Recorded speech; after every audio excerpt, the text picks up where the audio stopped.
What is going on, fellow warriors of light? This is Basil, and today I have a video about 5 tips that I've learned while playing Final Fantasy XIV that the game does not go over very well. But before we jump into things, remember to give a like if this helps you in any way, shape, or form. Also, be sure to subscribe if you're enjoying our content. We're doing a giveaway at 1,000 subscribers. With this giveaway, we will be giving away a copy of Diablo 4 or a game of your choice to a lucky subscriber. Be sure to check Chig out on Twitch by going to twitch.tv/thechig. Without further ado, let's get into it. So the first tip I have for you is about unlocking hunts. I know these are not technically that hard to figure out, but if you're not keeping up with your blue quests, it is super easy to miss. I actually didn't even unlock hunts myself until I had gotten into Shadowbringers, even though they're available starting with A Realm Reborn.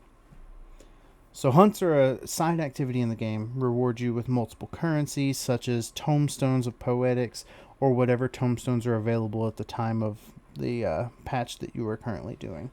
And also sacks of nuts. Sacks of nuts are a unique currency to hunts that you can use to purchase gear, crafting items, minions, mounts, etc.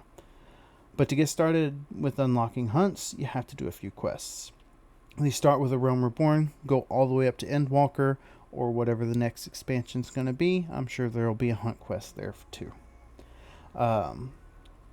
So once you are ready to get started doing hunts, you will look for a hunt called Let the Hunt Be, or a quest called Let the Hunt Begin.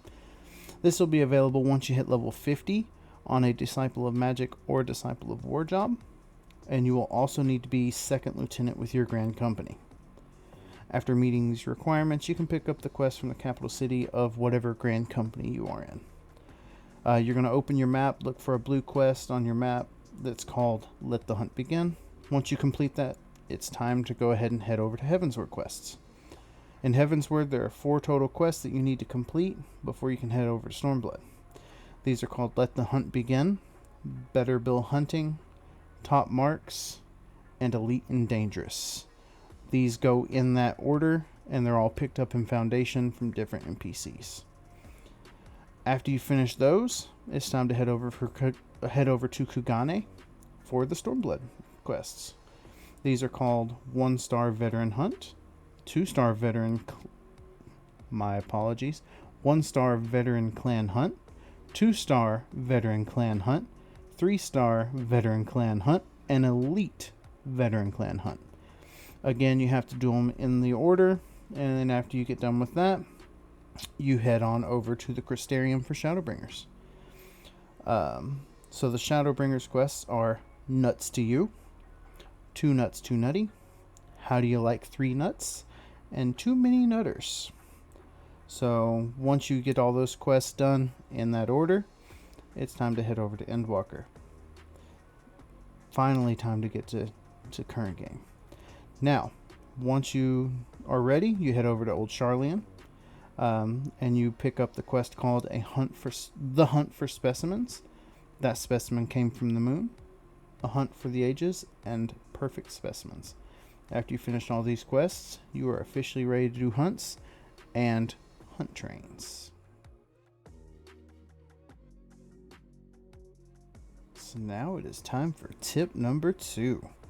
The second tip actually stems from the first one, in which we were going to be talking about hunt trains. So at the end of each expansion, you get the higher end hunts.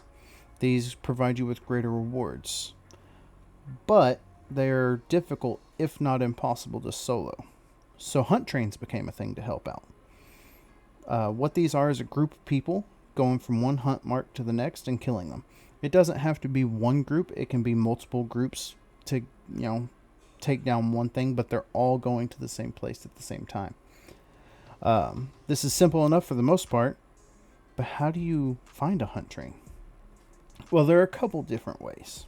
You can look in the party finder for a group, which, if you're like me and not super into looking at the party finder all the time, they're easy to miss. The other option is join a Discord server for your data center. This is super helpful. It as people, whenever they want to post that they're going to be doing a hunt train, they post it on there. They tell you about what time they're going to be heading out. You all group up and you head out.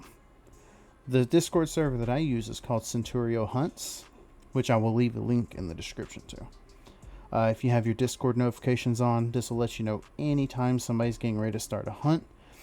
And yeah, once you join a Discord server and you start getting into it, trust me, they are super fun and they have really good rewards. There's guild to be made, there's Grand Company seals, all kinds of good stuff.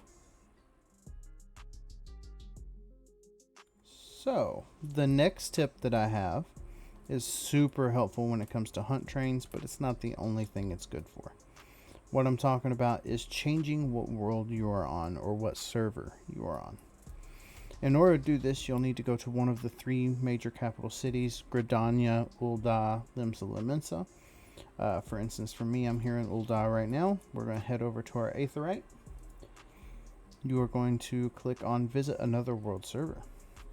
On the top left, you're going to see what your home world is, and then underneath that, what world you are currently on. For instance, I am specifically on Goblin, but I'm currently on, I don't know how to pronounce that word, so I'm not even going to try. But it starts with a B. So underneath that, you're going to have a list of other servers you can jump to. If it has this little icon here, that's going to be whatever your home world is. Now, there are restrictions to things that you can do while you're on another world. For instance, you can't form or create or join a free company on another server. Your retainers are useless. You can't even interact with the bell. Apparently, you can't buy land or anything like that on another server, which makes sense. You can't get married. You know, there's a list here. So if you're interested in seeing what all you can and cannot do, this right here will be helpful. So once you decide you're ready to switch to another server, you're just going to find it over here. For instance, I'm just going to visit Marlborough. You click it, travel. It's going to pop this up. Sometimes you'll be in a queue. Luckily, I wasn't, but the queues typically aren't very long. Once you transfer over, you'll see here it says, "Welcome to Marlborough. You successfully travel." So, doing this is helpful for hunt trains because, say you're on, for instance, me, I'm on Goblin, but there's a hunt train forming on Balmung. I just head over to the Aetheryte. I travel over to Balmung. Now I can see their duty finder. So I can hop in their duty finder and click this button here. I click the hunt and I hit search. Like, there's none currently forming, but if there was one for the hunt, it would be displayed here. I can click it and join the group. But that is not the only thing that transferring worlds is good for. So another option, another good thing you can do is you can go visit the market board on other servers. Now remember, you can't do retainers, but you can buy stuff from other servers. So what you'll do is you just head over to the market board. It's going to be just like normal. You do this, you search for the item you want. Sometimes that mount that you're looking for just isn't very cheap on your server. Maybe it's 10 million gil. Well, maybe on another server, it's only 7. It's a big difference. So yeah, once you do that, you're transferring over. Now, things to keep in mind aside from not being able to do certain things, you also are stuck on that realm until you change what realm you are on specifically. The game will not do it on its own. So at the end of your play session, you're getting tired. You're like, all right, I'm going to go lay down. Well, if you log out, for instance, me, if I'm here on Marlborough, next time I log in, I'm going to be on Marlborough still. So in order to change that, I just head back to the Aetheryte, visit another server, I go back to my server. Now, when you're visiting your home server, there's almost never a queue. This is because that is what server you are supposed to be on. So it prioritizes homeworld visits versus other world visits. So yeah, keep that in mind. If you want to use your retainers, if you change over, make sure you change back. So yeah, with that, that is tip number 3. Alright, so tip number 4, we're going to be talking about instance zones. These are super helpful during hunt trains because your train conductor may say travel to instance 1, travel to instance 2 to slay a specific mark. And I'm going to be showing you how to do that. I'm sure there are other uses for changing instances. If you can think of one, please make sure to let me know. But yeah, so in order to change instances, you're going to need to be in a zone that actually is instanced. So what we're going to do is I'm going to teleport out of here real quick. Actually, Old Charlian may be instanced. Let's find out. So we're going to teleport over.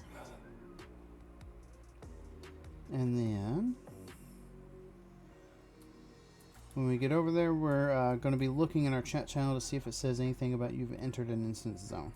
So Old Charlian is not instanced. So we're going to teleport back to Ratzat Han real quick, and I'll show you what we're talking about here. So once we get into Ratzat Han, you're going to notice down here it says you are now in an instance area. So this is telling me I'm in instance 2. So in order to change your instance, you can go to the Aetheryte or any Aetheryte in that specific zone. So if you're in Mare Lamentorum and it's instanced, you can head to either Bestways Burrow or the other one that I'm not even going to try and pronounce, but you know, the one in the bottom left of the map.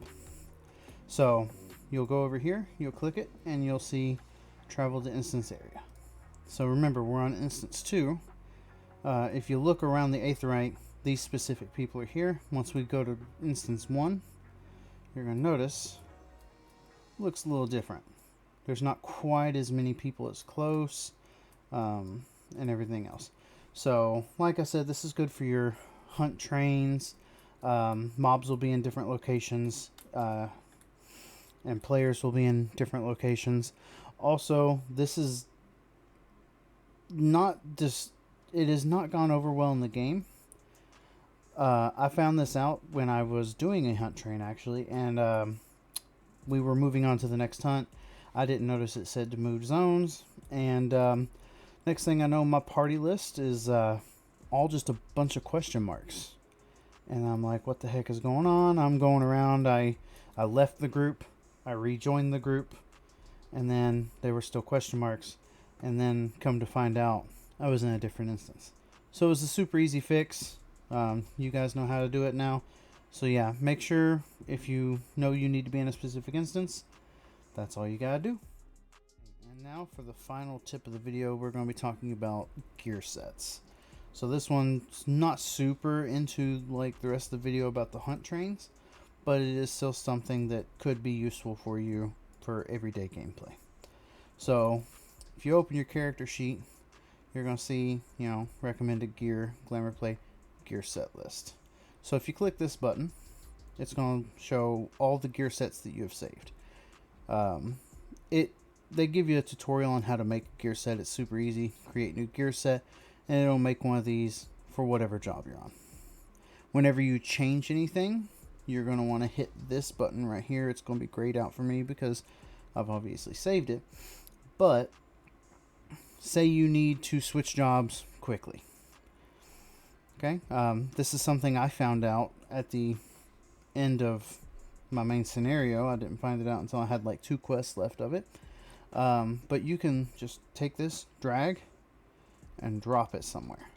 Like, this doesn't change the order that they're in on this by dragging and dropping, but if you do that, you can put them on a hotbar. So for instance, I've got these set up here. Say I'm a miner right now. I'm mining a node somewhere, and then I remember, oh snap, it's about time for a botanist node to pop up because it's, that 2-hour mark is hit. I can just hit my little botanist button. Boom. Botanist equipped. So, super helpful if you want to switch jobs really quick. It's really good. Now, if you don't hit this update button, then you will potentially break what you did. So say, for instance, and we're just going to do, I know my inventory is bad. Let's just say I did this. I drag this over here into my inventory. Well, now I'm missing a piece of gear. So if I update this, and then I switch jobs over here to the miner, and then I hop back over to the botanist, it's not going to have it. So if I equip it, but then I change again, it should, see, it's going to be missing because I saved it without it. So if you ever do something like that, or if you change materia or something, make sure you hit this button. So what I'm going to do is just hit my recommended gear and then save it again, and that way I don't have that issue anymore. But yeah, I definitely find the dragging and dropping of classes being super helpful. I can literally just hit a button. Now I'm a sage. Well, now I'm a red mage. Now I'm a sage. Now I'm a summoner. So, it can definitely be helpful when you're out there. And yeah, use that information how you will. And hopefully it helps you out. Alright, and on that note, those are the 5 tips and tricks that I've found while playing Final Fantasy XIV. None of these I really learned in-game. I had to either use external resources such as YouTube videos or just forums and, Reddit posts and whatnot to figure all this stuff out. This is not an exhaustive list. These are just, the first 5 things I could think of. I'll definitely make more videos like this in the future. If you have any tips or tricks that I should know about, or maybe one that I should put in a video for later, let me know in the comments. Let's definitely help each other out, learn more about this amazing game. I've had such a fantastic time playing, and I'm not really even playing with anybody. So there's a lot of fun to be had. So yeah, with that in mind, you guys be safe, have fun in Eorzea, and I hope to see you soon.